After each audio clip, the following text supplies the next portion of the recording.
Fala, galera focada, tudo bem com vocês? Vamos só ligar aqui, começando a nossa live impreterivelmente às 19h47, como sempre, tá?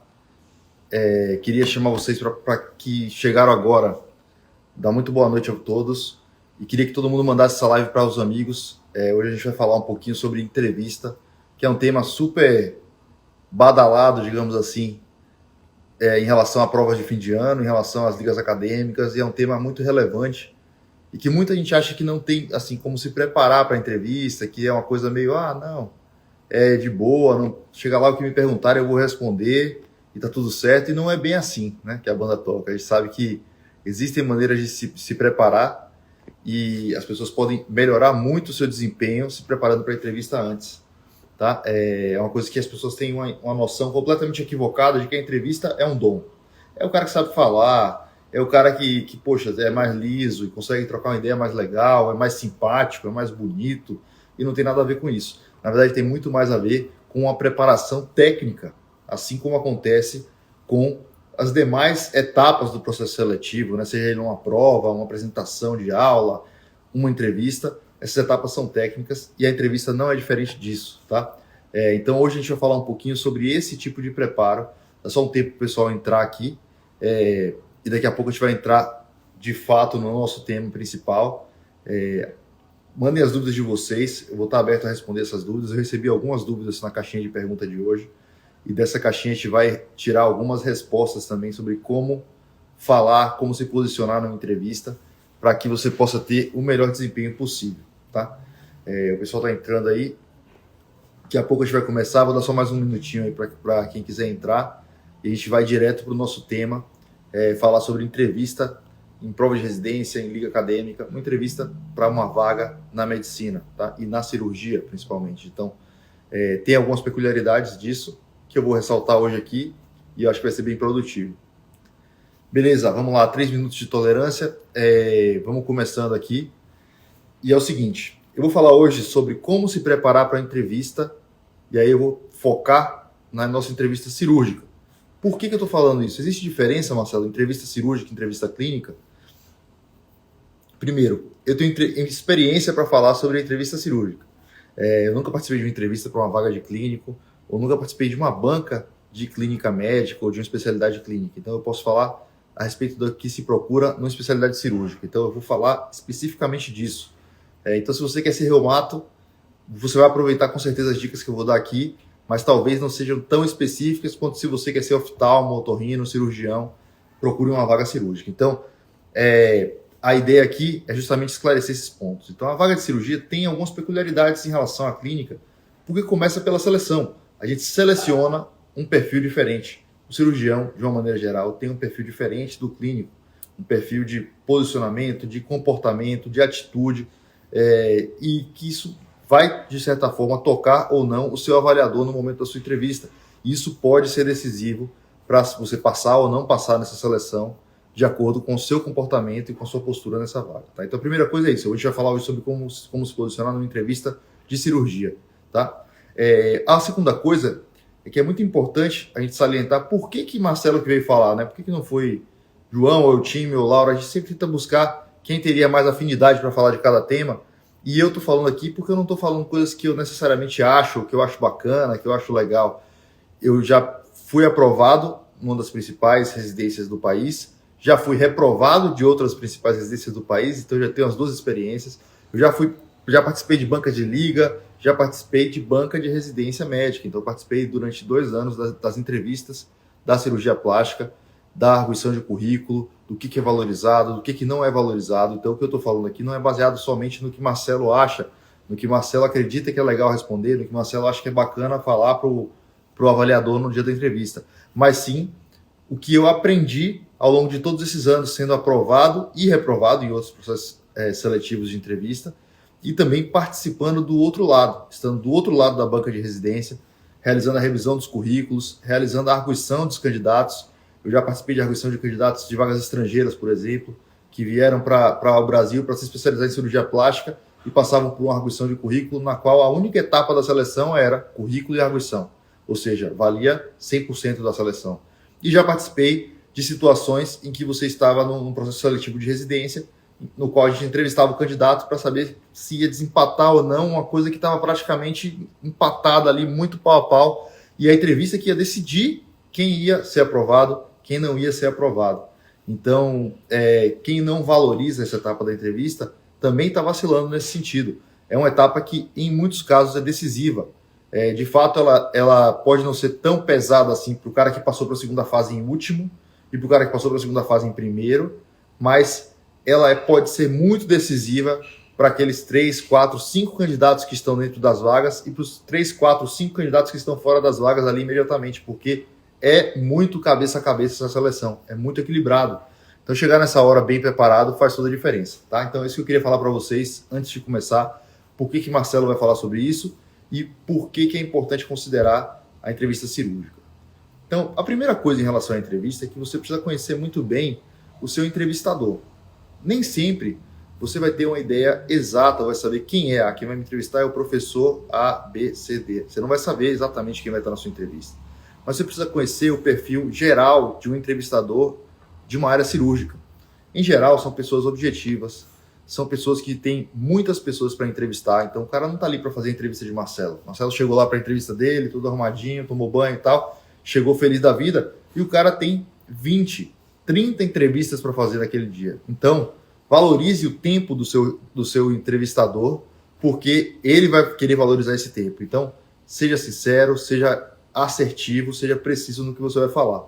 A segunda coisa é que esse avaliador, muitas vezes, ele não tem um treinamento em seleção de pessoas, ele não é do RH de nenhuma empresa, ele é um cirurgião. Então, ele vai avaliar sob a ótica de um cirurgião. Eu não estou dizendo se isso está certo, se isso está errado, talvez devesse terceirizar essa seleção, colocar um psicólogo para fazer essa avaliação, talvez sim, mas não é o que acontece na maioria das vezes. Na maioria das vezes, essa avaliação é feita por um cirurgião e não por um especialista no assunto em seleção de pessoas. Então, isso também traz vieses da ótica do cirurgião observando os candidatos, tá certo? A terceira coisa em relação ao entrevistador, que é muito importante, é que o entrevistador, ele nunca é da sua geração, ou quase nunca é da sua geração. Então, as convicções que você tem, as convicções que eu tinha quando eu prestei residência, não são as convicções da pessoa que te entrevista.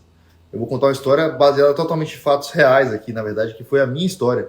Eu cheguei na entrevista numa universidade grande, e eu fui passar pela entrevista, e o entrevistador virou para mim e falou assim: olha, você sabe que baiano gosta de largar a residência, né?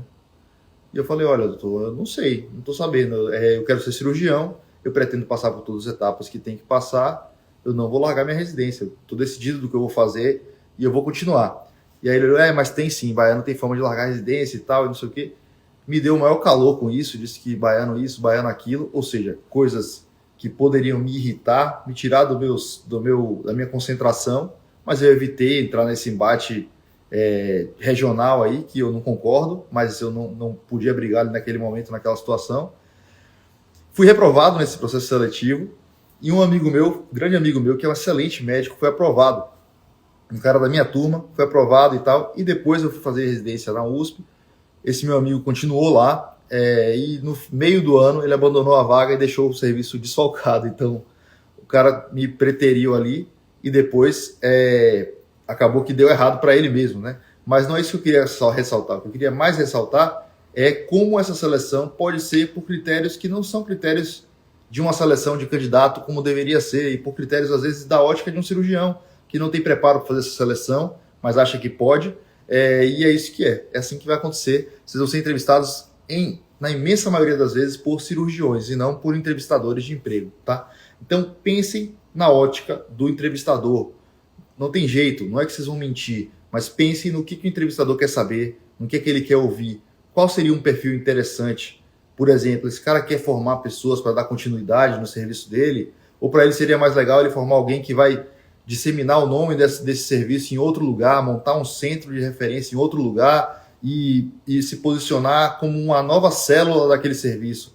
A gente ouvia falar muito isso no HC, por exemplo. Não, os caras gostam mais de quem vai lá, faz a formação e vai para outro lugar.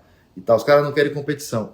Chegando lá, eu não vi bem dessa forma. Eu acho que tem espaço para continuar, tem espaço para voltar. Mas isso tem que estar muito bem decidido e muito bem embasado já na sua entrevista do R1. Você tem que chegar no R1 e falar, como eu pude falar na minha entrevista, por sorte total, falei que eu queria ser residente de geral, ser residente de plástica, ser preceptor e voltar para minha cidade. E foi isso que eu consegui, com muito esforço e tudo, eu consegui chegar e fazer.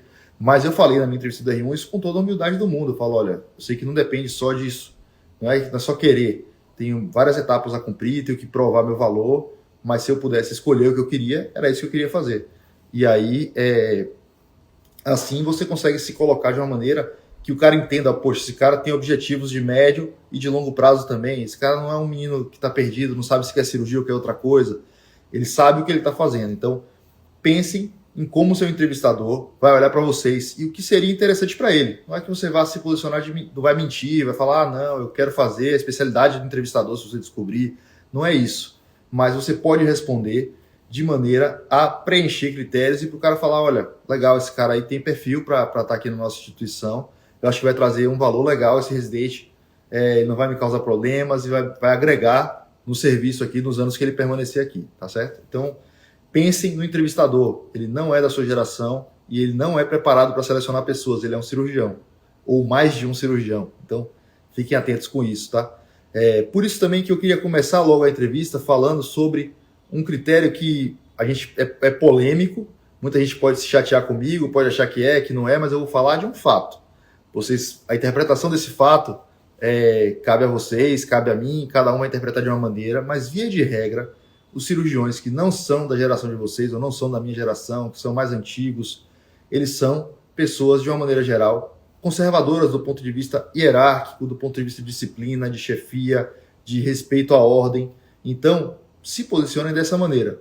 Não adianta você se chegar numa entrevista, a sua aparência vai importar. Você pode falar, mas não devia, eu acho que é errado, eu queria que não tivesse problema nenhum minha aparência na entrevista, mas numa entrevista na qual não há esse preparo tão grande do entrevistador muitas vezes, e você está pleiteando uma vaga de cirurgia, a sua aparência vai importar. E a aparência que eu falo não é roupa cara, roupa arrumada, não. É você ter uma aparência que transpareça disciplina. O jeito de você se vestir, o jeito de você fazer a barba, o jeito de você se organizar, vai passar uma mensagem. Essa mensagem, inevitavelmente, vai ser passada. E ela pode ser passada com um tom de desleixo, com um tom de, como é que eu posso dizer, de reverência ou de mais relaxamento. Isso não tem nada de mais. Mas numa entrevista para uma vaga de cirurgia, talvez não seja o perfil que o seu avaliador vai olhar e achar interessante. Então, se eu pudesse dar um gabarito, para os homens, barba feita, paletó e gravata, se puder, paletó e gravata, eu acho que é o melhor. E assim, o mínimo é você ter uma apresentação asseada. Então, se você tem barba, não tem problema. Você não quer tirar sua barba. Antigamente a recomendação era tirar a barba. Eu fiz uma entrevista sem barba, não podia fazer de barba.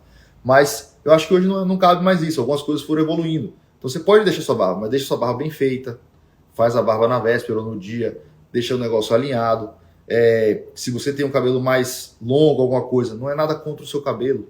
Prenda ele. Pense na sua entrevista. Você está passando por um processo que do outro lado tem uma vaga. Então eu não vou entrar na polêmica se deveria ser assim. Eu acho que não deveria até. Mas é assim que é. Você vai ser avaliado por pessoas que não são da sua geração e que estão avaliando para uma vaga de cirurgia. Querendo ou não, a sua imagem pessoal transparece e passa uma mensagem. Se essa mensagem for agradável ao seu entrevistador, vai ser mais fácil a sua vida como candidato à vaga. É só isso que eu tenho para dizer. Eu não tenho nada contra ninguém se vestir de um jeito ou se vestir do outro, ter o cabelo de um jeito. Eu nem cabelo tenho, então o problema não é esse. Mas eu estou pensando pelo ponto de vista do seu entrevistador, porque eu já estive do lado de lá, eu sei como são os cirurgiões, sei como é o perfil de cirurgiões, principalmente mais antigos. Esse perfil tem mudado. Esse foi um dos motivos que a gente abriu o foco, né? Falar sobre o perfil do novo cirurgião, falar um pouco sobre as coisas que vem mudando, aproximar os estudantes da cirurgia, mas ainda existe esse perfil mais conservador. E se você ignora isso, você está piorando suas chances da vaga. Eu não estou dizendo que está certo, nem que está errado, o fato é esse. Então a sua aparência vai importar na sua entrevista de residência, a maneira como você vai se portar vai importar na sua entrevista de residência, tá bom? Então vamos lá. Falando de aparência rapidinho, só para a gente começar, eu queria falar um pouco sobre alguns outros pontos que são muito importantes que eu separei aqui para falar para vocês. Então, primeira coisa, se você vai pleitear uma vaga de residente num serviço, você precisa conhecer o serviço. É muito diferente quando o cara chega lá e fala, pô, por que você quer entrar aqui nesse hospital? e você fala, não, olha, eu sei que é um hospital que tem tal e tal e tal grupos, tem tal e tal subespecialidades, é um hospital muito forte em tal coisa, então que é uma área de meu interesse. Você direciona a sua entrevista e mostra que você é um cara que não está ali para brincar. Você está ali porque você conhece a vaga que você está entrando. Não é tipo assim, eu vou fazer cirurgia geral porque eu quero fazer plástica depois e precisa fazer cirurgia geral antes. Aí eu descobri isso, aí eu vou fazer geral, queria fazer aqui. Ou onde eu passar. Não tem como. Você tem que em cada entrevista você tem que se preparar para responder falando assim, olha, o serviço que tem tantas cirurgias por ano, tem um volume tal, é legal, e você ressalta pontos positivos ou negativos de acordo com o serviço onde você está entrando. Por exemplo, eu fiz residência no HC, eu posso dizer, olha, o HC é um serviço muito completo, aqui o residente de cirurgia geral roda em todas as especialidades, existe a crítica de que não há tanto volume cirúrgico, mas eu sei que a minha subespecialidade, eu vou passar por uma prova que estar no serviço vai me ajudar, eu vou ter como me preparar e conhecer as rotinas do serviço melhor para prestar minha prova de subespecialidade. Então, tem diversas vantagens de estar aqui. Ou você pode estar no serviço de SUS que opera pra caramba, não tem tanto academicismo. Você fala, olha, eu vou aqui, eu sei que eu tenho tantas cirurgias por ano, eu vou pegar muita mão, eu acho importante o cirurgião ter habilidade manual e ter desenvoltura no campo cirúrgico. E é isso que eu quero desenvolver no meu período de cirurgia geral. Depois eu vou estudar e vou prestar minha prova de subespecialista, mas eu quero ter essa mão, eu quero ter essa formação completa como cirurgião geral. Então, o seu discurso não vai ser mentiroso, ele vai ser direcionado para o serviço onde você está pleiteando a vaga. Não adianta você chegar num lugar que não tem cirurgia vascular e falar, eu queria fazer vascular, eu vim fazer geral aqui. Não adianta, você vai ter que inventar outra história, vai ter que criar uma história mais convincente do que isso. Então, pensem em planejar sua entrevista dessa forma. Você tem que direcionar e conhecer a vaga que você está pleiteando. Quantos residentes são? Quantas cirurgias por ano? Se você puder saber quantas cirurgias cada residente faz por ano, quantas cirurgias são do R2, quais são do R1, quais são as cirurgias que são de cada ano da residência, quais os estágios em que você roda, conhecer a vaga que você está entrando, dá uma sensação muito boa para o avaliador de que você sabe o que você está fazendo. Você não está ali porque você prestou prova em 10 lugares e apareceu ali, tá certo? Então, pensem em conhecer muito bem a vaga que vocês estão pleiteando, conhecer o hospital, conhecer os pontos fortes desse hospital e conhecer os pontos fracos. Então, você pensa que não tem ponto fraco, mas tem, por exemplo, uma vez, eu vou contar um caso aqui legal, um residente estrangeiro que estava querendo entrar na cirurgia plástica, estava no meio da arguição e foi perguntado para ele, olha, fala uma coisa, ele estagiou lá durante o período de R2 dele de geral e ele queria virar residente de plástica lá. E aí foi perguntado a ele, ó, fala o que você não gostou do seu estágio de cirurgia plástica aqui no HC. Pergunta difícil, né? Pergunta capciosa, tem que ser uma coisa que não pese muito.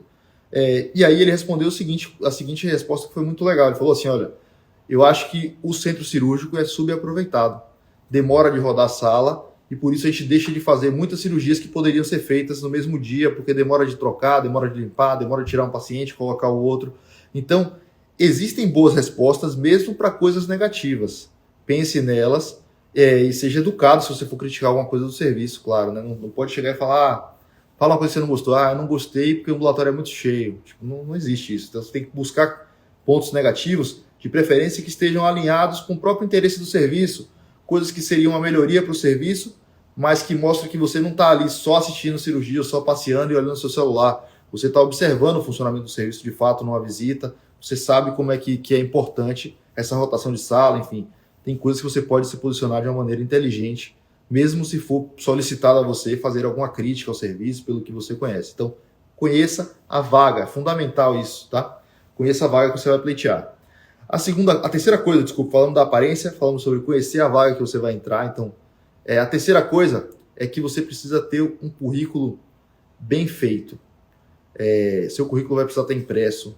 Seu currículo tem que ser claro, tem que ser bem dividido. Então, a minha orientação com relação ao seu currículo é que, claro, o ideal é que durante a sua faculdade você tenha um currículo mais completo possível. E aí, existe uma diferença entre o que o estudante valoriza, o que eu valorizava quando eu era aluno, e o que a banca valoriza.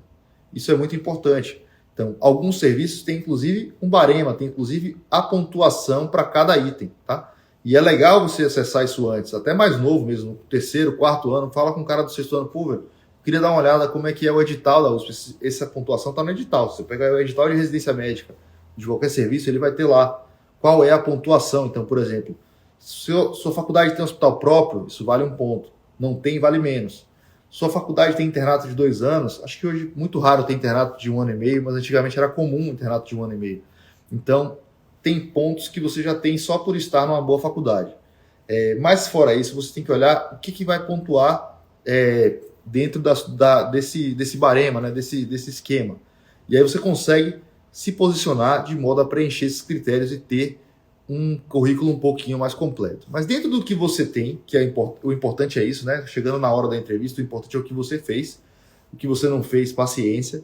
É importante que você saiba que o seu currículo é a sua casa. Então, cara, se a gente brincar de esconde-esconde ou de tentar de polícia e ladrão dentro da minha casa, quem sabe mais da minha casa sou eu. Ninguém vai me pegar na minha casa. Então, o currículo é isso. Ele é o lugar onde você é o cara. Tipo, você sabe tudo que tem ali. Você tem que saber detalhes do seu currículo.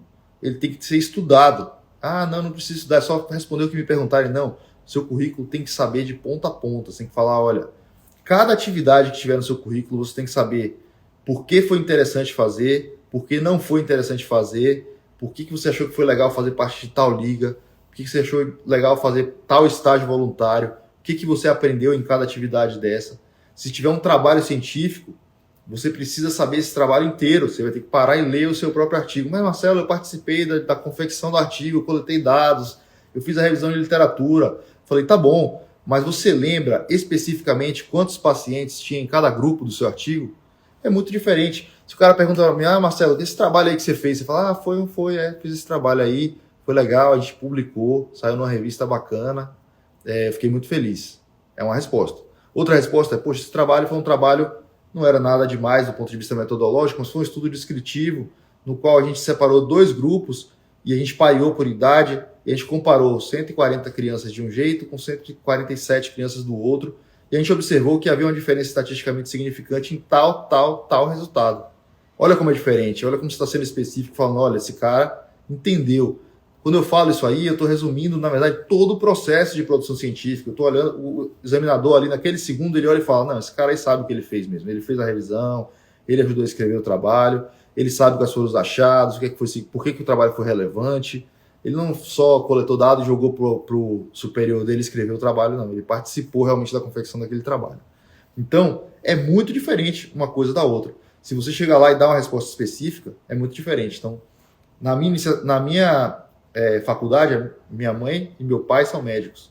Então minha mãe falou, filho, acho importante você se envolver com pesquisa, você entrar e ter um trabalho publicado e tal. E ela me encontrou um professor que foi excelente na minha iniciação científica, talvez alguns de vocês conheçam, que foi o Dr. Birajara Barroso. Não tem problema nenhum em citar o nome dele aqui, porque realmente sou muito grato a ele. E ele me orientou em alguns trabalhos que eram trabalhos metodologicamente muito simples, mas ele virou para mim e para minha irmã na época e falou assim, ó, vocês vão fazer tudo. Vocês vão revisar o prontuário, vocês vão revisar a literatura, vão escrever o projeto, vão submeter ao comitê de ética, depois vocês vão coletar os dados, escrever os resultados, escrever a discussão, vocês vão fazer tudo. E vocês vão ser primeiros autores do trabalho. Então a gente publicou cada um artigo em revistas internacionais como primeiro autor antes de chegar na entrevista. Mas quando você chega lá e você fala isso, o cara quer saber que você se envolveu, ele não quer saber só que você publicou e tal, ele quer saber que você participou ativamente daquele processo. Então, é importante você reler o artigo. Você tem que parar e ler o artigo que você fez, é isso mesmo. Você tem que estudar para a entrevista. E faz parte. Seu currículo tem que estar estudado. Você tem que saber exatamente cada atividade que você colocou lá.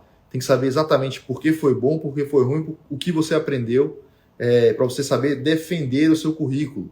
Então, defender o seu currículo é o que eu estou falando. Se alguém vier de polícia e ladrão na sua casa, você tem que saber fugir da polícia, não tem jeito. Você vai ter que saber se esconder no seu currículo e se achar também. Trazer a entrevista para o lado forte do seu currículo. Marcelo, como é que eu vou fazer isso? Eu falo, cara, você não fez nenhuma pesquisa na sua faculdade inteira? Tudo bem, é bem comum isso. Eu diria até que talvez seja normal. Quando você pega os candidatos, eu vou falar a subespecialidade, tá? Os candidatos à cirurgia plástica, por exemplo, que eu avaliava os currículos, eu via que muitos não tinham publicação, não tinham apresentação oral em congresso que eles mesmos apresentaram. E a gente pode observar que isso não é tão raro assim. Mas o que você tem que saber é que dentro da sua casa, você é o cara que sabe todos os cantinhos, todos os defeitos. Então, Você tem que ter boas justificativas para as falhas do seu currículo. Isso é muito importante, é fundamental. Se você sabe que você não fez pesquisa, você tem que ter uma boa justificativa por que isso aconteceu. Ou uma boa resposta. Claro que o ideal é ter feito pesquisa, mas nem todo mundo consegue. Se você não conseguiu fazer a pesquisa, o ideal é que você tenha uma maneira forte, convincente de defender isso. Então você pode falar, por exemplo, que você entrou numa pesquisa, você começou a coletar os dados, a sua parte do trabalho era essa. Depois que você coletou todos os dados, você entregou para o avaliador e mandou para o comitê de ética, e o comitê de ética solicitou uma revisão e você procurou o orientador e ele cancelou o projeto. Então, não foi culpa sua exatamente aquele projeto não ter ido para frente. Aí você tentou uma outra coisa, busquei uma outra frente de pesquisa, fui lá e deu errado porque um motivo convincente, aconteceu algum problema, uma catástrofe, um incêndio no ambulatório. Não pode ser porque você ficou de boa e não fez nada. Mas eu já avaliei pessoas, candidatos à residência de subespecialidade, que não tinham nada no currículo. Eu fiz faculdade, eu fiz residência de geral. Basicamente era isso o currículo.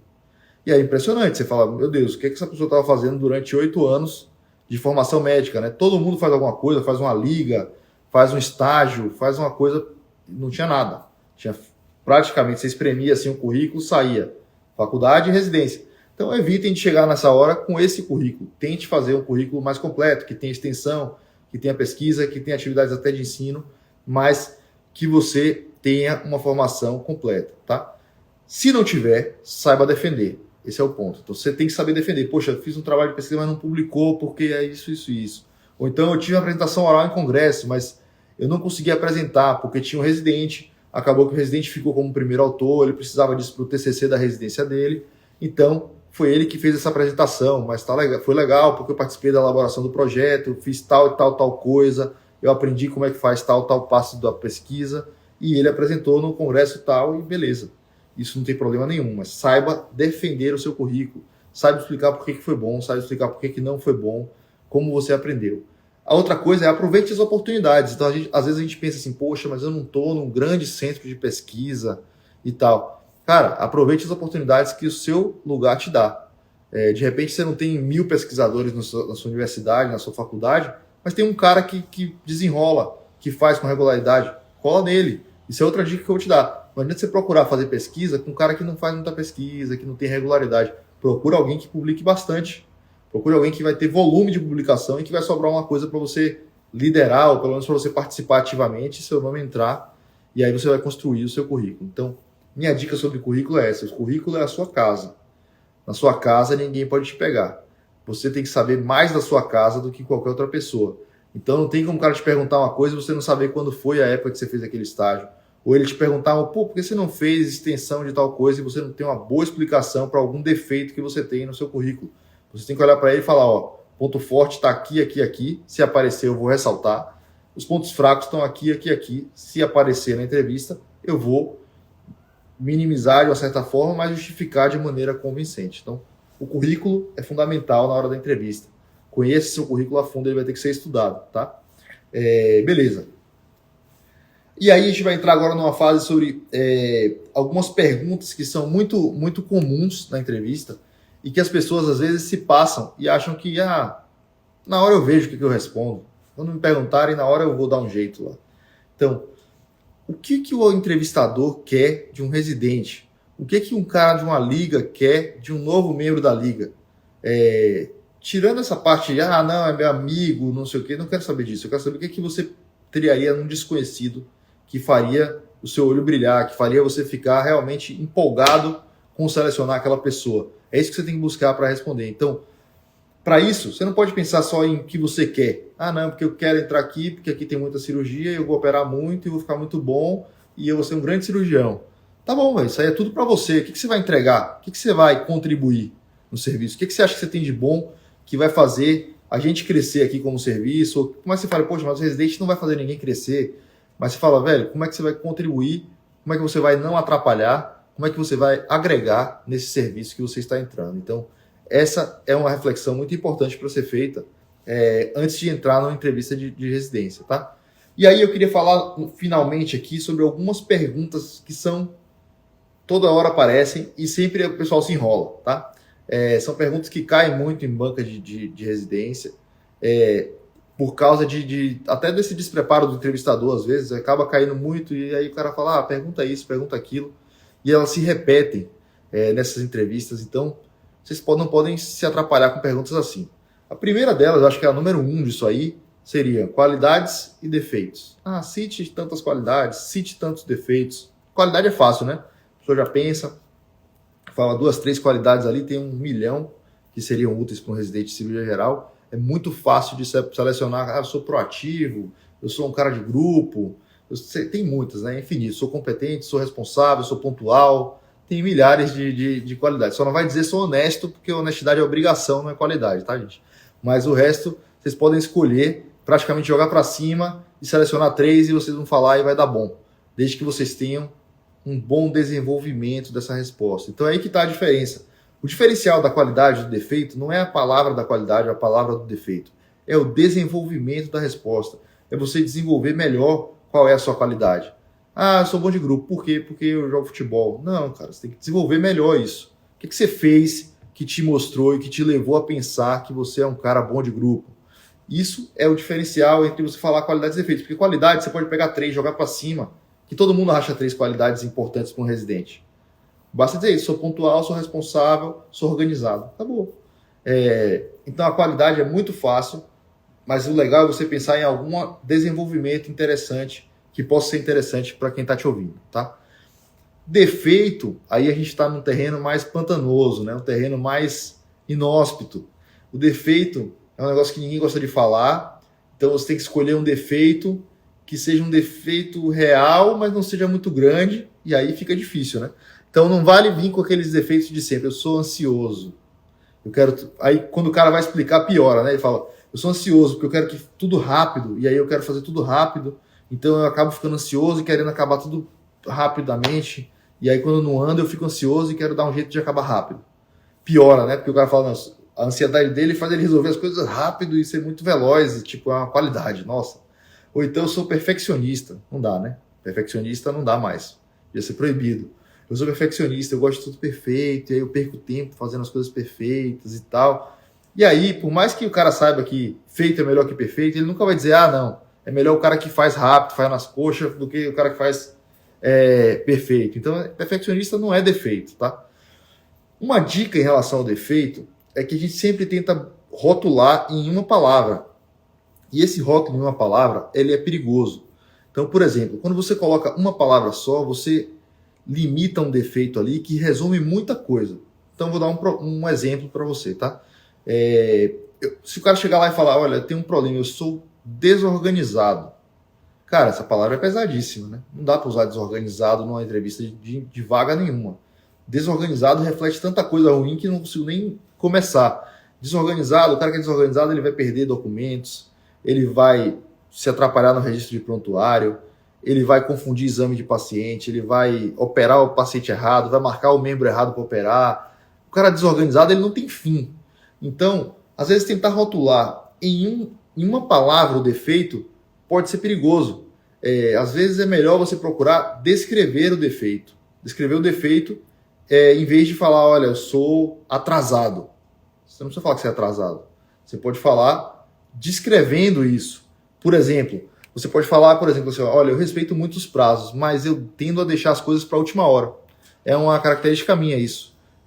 Na última hora acaba que eu faço tudo, eu não sei, eu entro num estado ali mental que eu performo muito mais, eu faço tudo muito mais rápido e as coisas chegam no prazo. Mas eu sofro muito fazendo isso, porque aí eu acabo perdendo noite, eu acabo me estressando muito na última hora, mas eu sempre me esforço para entregar.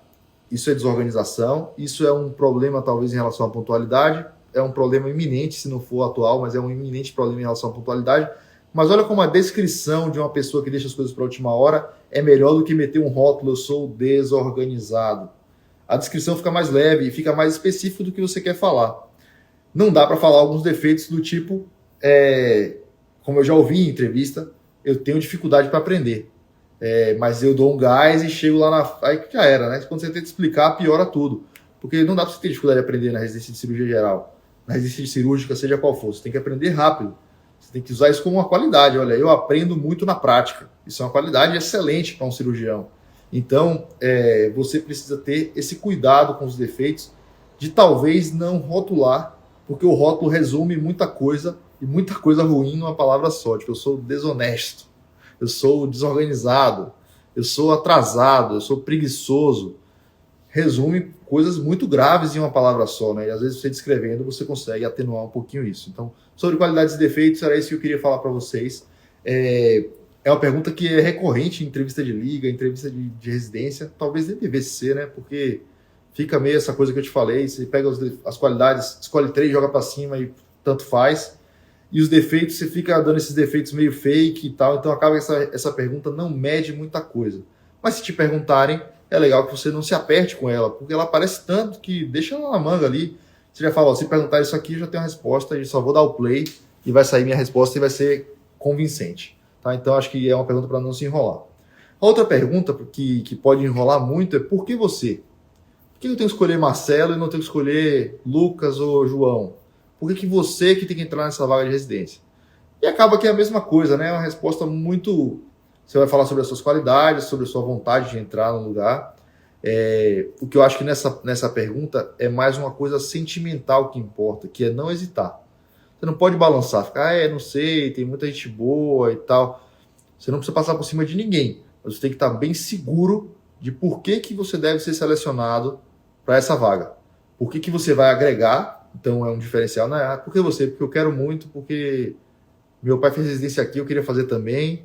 Não, você tem que falar por que você vai trazer de valor com você. O que você vai entregar. Pense mais no que você vai entregar do que no que você vai receber. O que você vai receber é automático, está pronto lá. O hospital está funcionando, as cirurgias estão acontecendo, você vai entrar, vai receber um monte de coisa no automático. Claro que se você der um gás lá dentro, você vai conseguir receber mais coisas do que o hospital vai te oferecer automaticamente.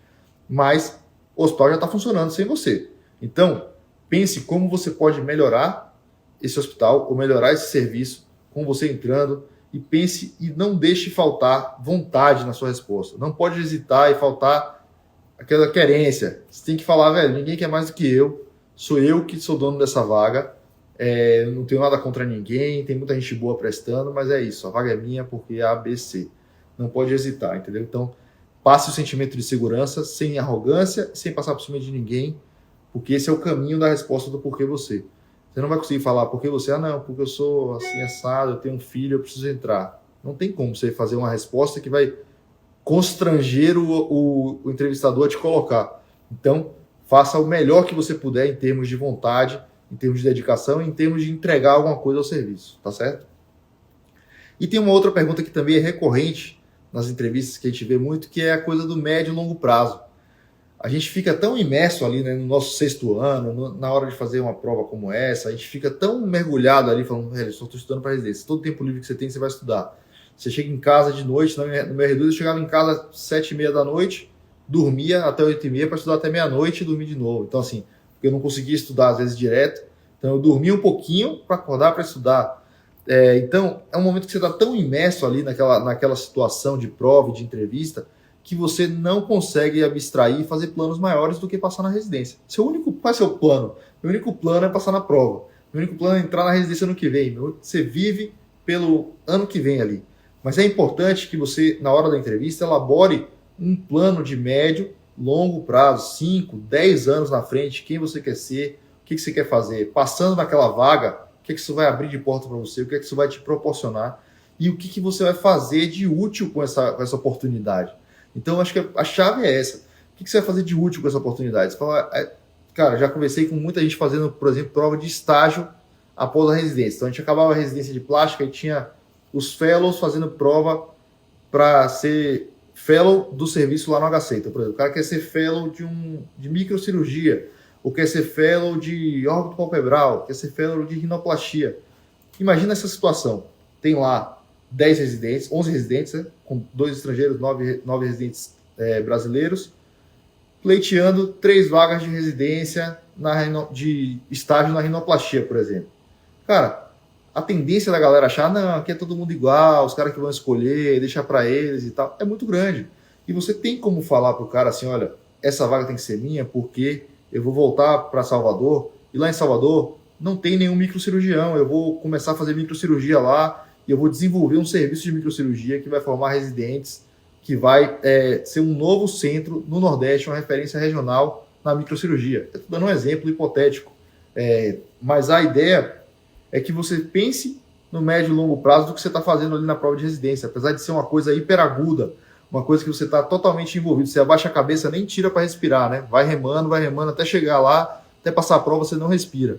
Mas tem que pensar na hora da entrevista, nesse médio e longo prazo, do que você está pensando. Ó, te dando essa vaga aqui, o que você vai fazer com ela? O que você vai fazer de útil? O que você vai devolver para a sociedade? O que você vai entregar com essa vaga, essa oportunidade que está na minha mão te dar? Eu, como entrevistador, posso te dar ou posso não te dar? O que você vai fazer de útil? Então, as pessoas nessa hora ficam viajando. E quanto mais seguro você for, sem mentir, sem ser arrogante, você vai passar mais confiança para o seu entrevistador. Então, você fala, olha, daqui a 10 anos, assim, do ponto de vista pessoal, eu espero estar casado e ter 2 filhos. Quero ter uma casa minha, legal, que eu gosto de estar na minha casa e tal.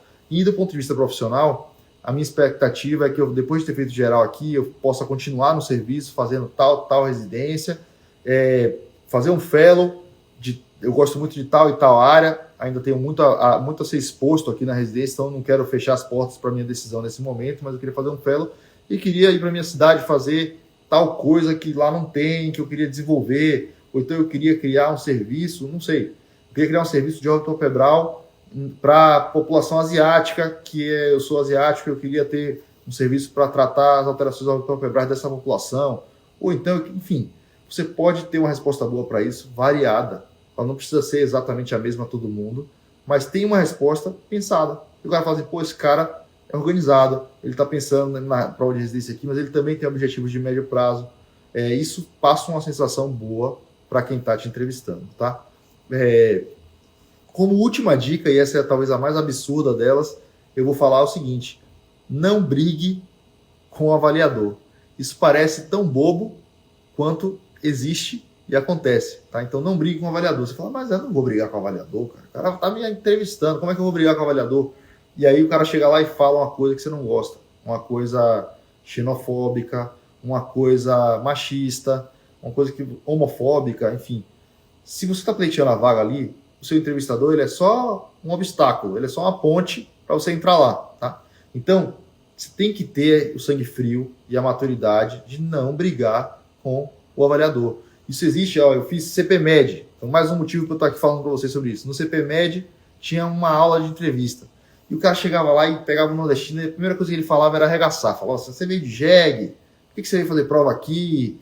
E aí, no treinamento, tinha gente que ficava irritado demais, e falava assim, não, eu vim aqui porque aqui é mais fácil, lá no Nordeste eu não me destaco, e eu não vim de jegue não, eu vim de avião, não sei. Então, tipo, cara, não briga com o avaliador, aconteça o que acontecer, o cara pode falar o que ele quiser, ele pode ser uma pessoa que você não admire, pode ser a pior pessoa do mundo, você nem conhece o cara às vezes, mas pode ser um cara legal que está só te testando. Enfim, não interessa se é por um ou se é pelo outro, você não briga com o entrevistador.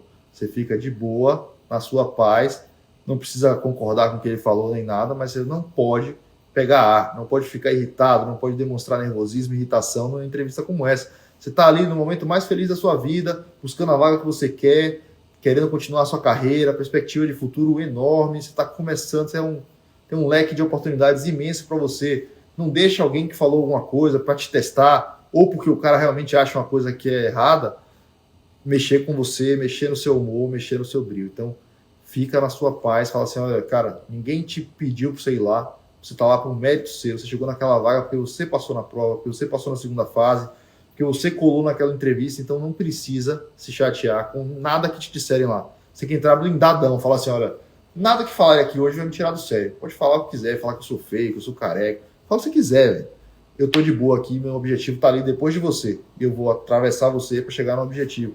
É isso aí que você tem que pensar em relação ao seu entrevistador numa prova de residência. Então, gente, era isso que eu queria falar para vocês.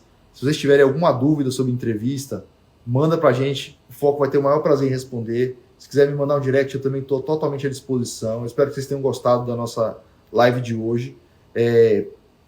A ideia era passar justamente coisas que a gente vê que se repetem no comportamento na entrevista, coisas que se repetem em termos de perguntas sobre a entrevista e que às vezes a gente não percebe e não se prepara de maneira adequada por achar que a entrevista é um dom, é o cara que fala bem, é o cara que desenrola melhor, e não é.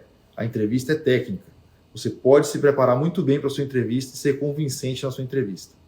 Boa sorte para todo mundo. Quem tiver qualquer dúvida, eu estou à disposição.